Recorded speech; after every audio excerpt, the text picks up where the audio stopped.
창덕궁에 청와대가 있습니다. 그 청와대를 보고요. 그리고 이제 전 세계에 정말 몇 대 남아있지 않은 앤틱 중에 앤틱 차를 구경합니다. 창덕궁의 청와대, 바로 여기 선정전입니다. 현존하는 이 궁궐 건물 중에 유일하게 저렇게 청기화를 가지고 있는 건물이 이 선정전입니다. 편전입니다. 그러니까 정말로 국가의 중대사를 왕과 신하들이 여기서 모여 의논하고 결정했다는 곳이죠. 공식 업무 공간. 선정전 언뜻 딱 듣고 나면 아, 그치, 착한 정치. 그거 아닙니다. 아니랍니다. 한자가 완전히 다르죠. 착할 선자가 아니라 우리가 선언하다 그럴 때니까 정치를 넓게 펼쳐라, 뭐 이런 뜻입니다. 이 선정전은 조선 태종 이방원 때 창덕궁이 만들어지면서 이제 같이 만들어졌는데요. 임진왜란한테 소실이 됩니다. 그래서 광해군 때 이제 다시 만드는데, 아니 또 인조 반정 때 불에 탑니다. 저 인조 때 이제 만든 그 모습이라고 하는데요. 저 청기화가 된 이유는 바로 저기 인왕산 밑에 인경궁을 광해군이 짓고 있었답니다. 인경궁에 역시 똑같은 편전, 광전전, 그걸 뜯어다가 이제 여기 만들었는데 광전전 건물이 청기화했답니다. 그러니까 광해군은 진짜 임진왜란 이후에 궁궐 복원을 참 많이 했어요. 궁궐 아주 매니아 덕후였던 것 같고 청기화 매니아였던 것 같습니다. 근데 저 청기화가 당시 진짜 논란의 대상이었답니다. 왜냐하면 청기화는 비쌉니다. 아주 고급이에요. 근데 비싸서만이 꼭 아닙니다. 저 청기화를 구워내려면 저 안에 아주 중요한 재료가 하나 들어가는데, 제일 중요한 재료가 염초라는 게 들어간답니다. 당면과제는 염초토 수거입니다. 근데 염초토가 뭐냐? 가랑 안에 무엇이 들어있느냐? 염초토 아니야. 저놈을 묶어라. 근데 염초는 그 영화 신기전에서도 보면 금방 알 수 있듯이 한 숟갈. 유황 한 숟갈 반. 염초 7숟갈 반. 저게 화약의 재료랍니다. 지금 임진왜란 끝난 지 얼마 안 됐습니다. 나라가 그렇게 수모를 당하고 치욕을 당했는데 지금 자주국방, 화약을 만드는 데 써야 될 염초를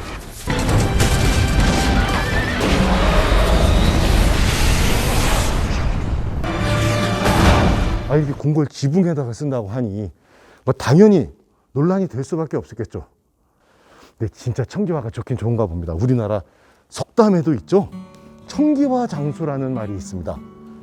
그러니까 뭐냐면 어떤 이런 아주 고급 정보, 청기화 굽는 법을 자식한테도 알려주지 않고 자신만 독점해서 이득을 독식하는 바로 그런 걸 빗어서 청기화 장수라고 하거든요.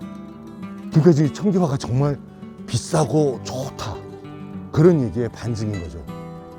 그러면서 하나 궁금한 건, 요즘도 우리가 이 국정의 중심인 청와대를 저기 푸른 기와집, 뭐 청기화집 뭐 이렇게 얘기할 때는 뭔가 지금 현재 정치에 불만이 있는 지금 비꼬는 거잖아요. 그 조선시대 때에도 여기 청기화 파란 그 기와집 민심이 이반됐을 때 이렇게 좀 비꼬는 그런 표현이 있는지 그게 참 궁금하고요. 청기화는 비쌉니다. 근데 아시죠? 유튜브 채널 구독은 그 비싼 게 뭐야? 무료입니다. 공짜입니다. 공짜. 그것도 무제한 공짜입니다. 그리고 유튜브에는 청기화 장수가 없습니다. 모든 정보를 다 같이 공유하거든요. 아시죠? 네. 구독, 좋아요. 자, 이제 왕의 업무 공간을 봤으니까 왕의 생활 공간도 봐야죠. 그건 바로 옆에 있는 희정당입니다. 특급 호텔 로비 입구, 골프장 클럽하우스처럼 아주 독특한 모습의 희정당입니다. 왕의 침전이죠. 그러니까 왕이 식사도 하고 책도 읽고 차도 마시고 휴식도 취하는, 그러니까 왕의 사생활 공간으로 왕이 가장 오랜 시간 동안 있었던 곳인데요. 순종 때는 바로 옆에 선정전의 기능, 편전의 기능을 같이 했다고 합니다. 그러니까 그 당시에는 여기가 조선 정치의 중심이었던 거죠. 희정당을 지금 이 안으로는 들어갈 수가 없습니다. 희정당, 뭐 정치를 기쁘게 그 뜻은 아니란다. 역시 한자가 다릅니다. 정치를 밝고 넓게 해서 온 백성들에게 혜택이 돌아가서 소외되는 사람이 없도록 하라. 그런 정치 철학을 담은 건데요. 그러니까 그때 당시에 그 슬로건 같은 거죠. 근데 이 희정당은 저 안쪽으로 들어가 볼 수가 있는데요. 이렇게 뒤쪽으로 오면 희정당 내부를 볼 수 있습니다. 이 희정당은 바로 뒤쪽에 왕비의 공간, 대조전이 있습니다. 이렇게 앞뒤로 있는데요. 근데 이게 원래 모습은 아니랍니다. 1917년 이 대조전에서 원인 모를 대화재가 나서 여기가 불에 타죠. 그랬더니 그 당시 조선 총독부 일제는 경복궁의 왕의 침전인 강령전을 뜯어다가 이 희정당을, 그리고 역시 경복궁의 왕비의 처소인 교태전을 뜯어다가 이 대조전을 만들었다고 합니다. 그러면서 이제 원래 원형이 좀 바뀐 겁니다. 1917년이니까 그때 이제 서구의 문물하고 섞일 때라 그런 모습들이 이 안에 지금 많이 남아 있는데요. 원래 강령전은 여기가 대청마루였겠죠. 근데 이렇게 응접실로 바뀌었고 현대식, 근대식 식탁과 의자들이 있습니다. 위쪽으로 전기 들어왔으니까 전등들이 있고요.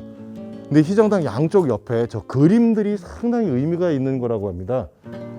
실제로 그때 일제는 여기에 일본 화가들의 그림을 붙이자 그랬더니 이것은 순종이 정말 극구 반대를 했답니다. 그래서 당시 조선의 20대 젊은 화가들 그림을 그리게 해서 여기다가 붙였다고 하는데요.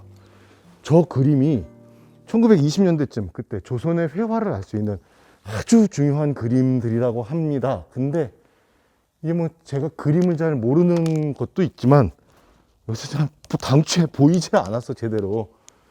이게 정말 참 많이 아쉽습니다. 다시 희정당 앞입니다. 우리나라 궁궐에서 정말 이렇게 생긴 전각은 이게 유일합니다. 1917년에 강령전 뜯어서 여기로 이제 다시 그 희정당 만들 때 이렇게 이제 변형이 된 겁니다. 왜곡일 수 있고 변형일 수 있는데, 근데 이게 그 당시 시대상을 담은 거죠. 근데 지금 현재 특급 로비 같고 골프장 클럽하우스 같은 이 모습은 역시 여기 차가 들어오기 위해서입니다. 그 당시 자동차가 다녔으니까 차가 딱 들어와서 여기서 이제 VVIP를 모시고 쫙 빠져나가는 거죠. 자, 그렇다면 그때 순종 황제, 순종효 황후가 탔던 차는 이 창덕궁 안 어디에 주차가 되어 있었을까요? 네, 그 주차장을 찾아가 봅니다. 희정당 바로 앞에 저 건물, 저게 이제 어차고라고 그 당시 주차장으로 쓰였다고 하는데, 근데요, 저 안에 담겨 있는 역사의 사실들을 알면 상당히 좀 마음이 씁쓸해집니다. 바로 이 건물입니다. 어차고. 한 10여 년 전, 그러니까 2007년까지 여기에 순종 황제가 탔던 차, 그리고 순종효 황후가 탔던 차가 전시되어 있었습니다. 그럼 지금 이 차들은 지금 어디에? 순식간에 경복궁 쪽으로 왔습니다. 전국 전 세계 올로케 방송이죠. 제 채널이요. 국립고궁박물관 바로 여기에 정말 100년도 전이네요. 순종 황제, 순종효 황후가 탔던 그 차가 전시되어 있거든요. 야, 그 진짜 앤틱 차가 지금 이 안에 있어요. 이 차가 순종 황제가 탔던 차입니다. 미국 GM사가 1918년에 만든 캐딜락인데요. 지금 전 세계에 딱 20대 남아있는 차랍니다.